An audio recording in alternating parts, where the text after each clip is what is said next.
Shit on you, Anllóns Devil. Chapter 5. Take it easy, don't worry. He tried to calm me down, seeing what should be my panic face. It's not a devil in the Catholic sense of the word. He's a goblin, but Anllóns' neighbors called him like that. Anllóns, next to a Ponte parish at the Ponteceso Council. I could say they are close or that even are the same thing, but they say they aren't.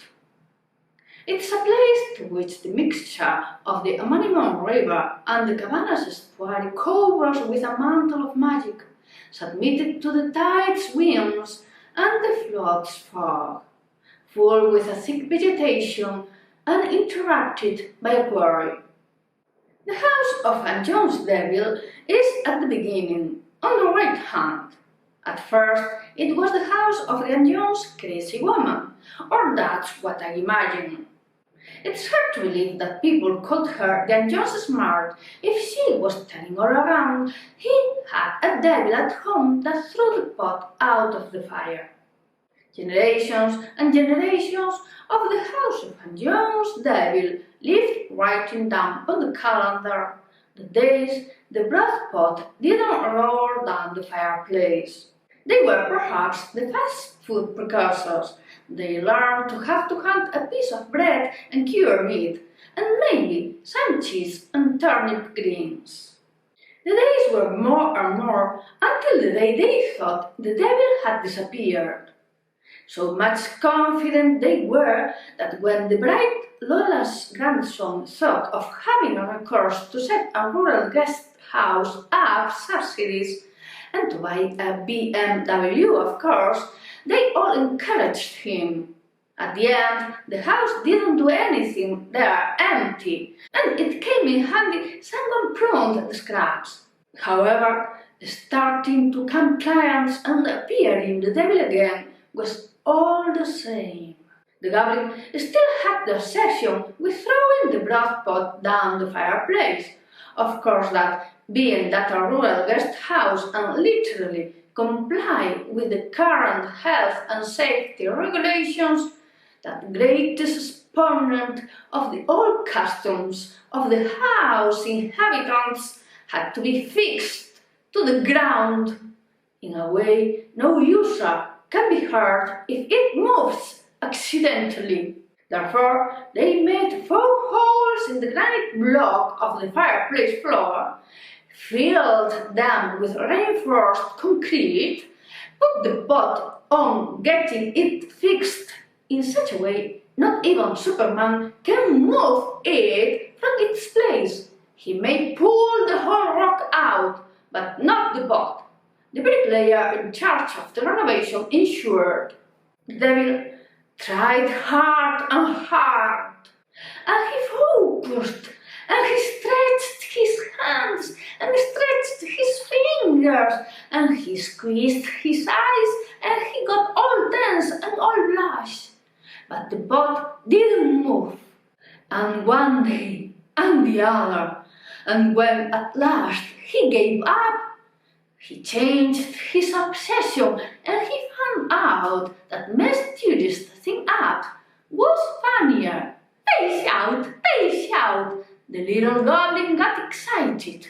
Of course, Severino, Lola's grandson, didn't like it so much, because of the hysterical customers' unbearable shouts and the drop in the incomes it meant.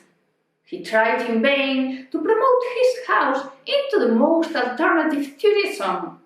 He had heard of a house over in the Rías Baixas where they do mystery gatherings, solving Agatha Christie's cases. Other where they perform the living dead's night. But people only found the Anllóns Devil house funny if there wasn't any devil. What a bunch of wimps!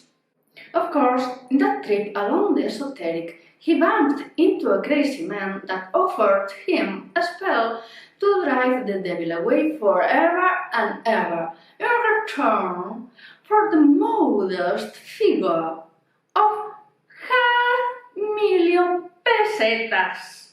Severino is excited. The washing machine salesman's speech, but when the man reached the point of the 500,000 pesetas, he gave a step backwards and didn't see in that man more than a fraud with bad taste for dressing.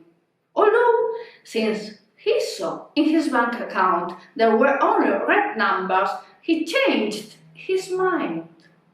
And from the moment his family told him that he had to get his act together, or maybe they seized the BMW, he decided it would be a good end for his last savings. His mother had a fit, but he thought it would be the most reasonable. In his defense, we must say he was right. The spells are not public, they charge for them, Lois said. For sure, 3,000 euros! I exclaimed. Well, it's what they live on. They are like royalties, he explained with some kind of corporatism. Sure, don't help for free. I moaned about the money. Look, by the way, what's your name? He asked. Diana.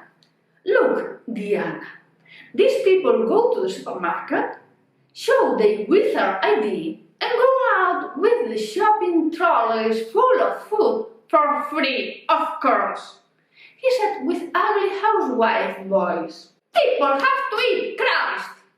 Of course, I accepted with skepticism.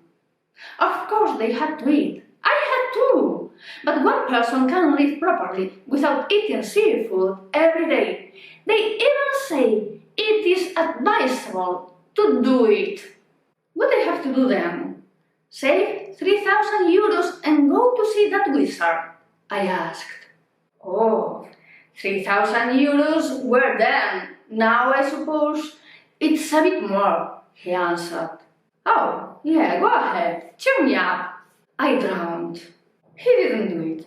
I had at my place a devil that was laughing at an exaggerated volume, and that liked playing drums, regretfully, in the culinary way. Let's see. It's going to be complicated to know the spell, but you don't need it either. You just need the means to execute it, he explained. Oh, fine. If I just need that, I said with sarcasm, with a lot of sarcasm. What did you do to make the devil appear? What did you have to say? How many times did you have to do it? He asked, shouting, as if I was a demon. Then, if I write it down on my Facebook page, and I say that repeating it 6 times brings good luck, maybe someone takes the devil to their home. I thought aloud. Oh, I must remember not adding you, he said with disparaging voice. Well, thank you very much, I said, getting up, certain that I had the answer to my problems. See you! Didn't you want me to buy you dinner? He complained. Today is your lucky day. I'm feeling generous. I let you have the invitation. Take it as a payment for your services. Bye! I waved goodbye, implying that he should leave.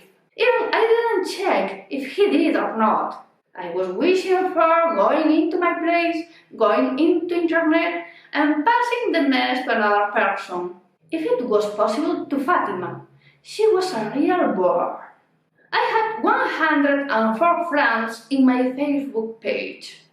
Of these 104, I knew 30 directly. From 40 to 45 were friends of my friends. 20 were musicians, TV programs, and fashion magazines. And the rest were hot, famous guys. I drew the message up carefully, recalling the type phrases that came in hundreds and hundreds of pleas with guilty feelings they had sent me during years of connection.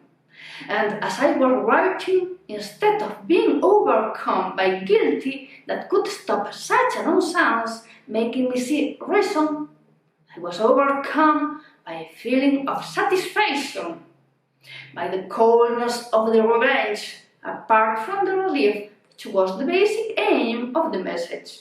I did it. I sentenced all the friendship and pressed send. Then I went to the kitchen with the intention of making dinner without remembering I had the Anllóns Devil dancing over there. Ha! The dame shouted, banging on the pressure cooker. At the end, I took something from the fridge. In a moment, I found him concentrated not to see me, and he didn't realize the fridge could be opened. It had light inside. Found it funny, and he ruined the few food I had left. Afterwards, I lay down on my bed and hoping everything was normal. The following day, I closed my eyes. Yes, I actually closed my eyes, but I really couldn't sleep. Not well or badly, not fear much. I didn't sleep at all. The devil's ha! With the streets, the building, and the floor in silence became deafening. It wasn't an intermittence one could count on. One was closing her eyes with the tiredness, thinking the devil was also asleep, and suddenly, ha! Ha! Sometimes on a row, every 5 minutes, others every 15, even lasted half an hour. During that interval, I think I slept, even I couldn't ensure it, because I woke up too quickly when my downstairs neighbor, not the one from the 7th floor, but from the first, came to tell me off. Tell me, what's the funny thing that makes you laugh so much? My husband has to get up in 3 hours. Do you think he'll find it funny? I slammed the door shut right on her snout. What time was that to bother anybody? I shouldn't even open the door. The devil, Lois said, didn't understand us, laughed.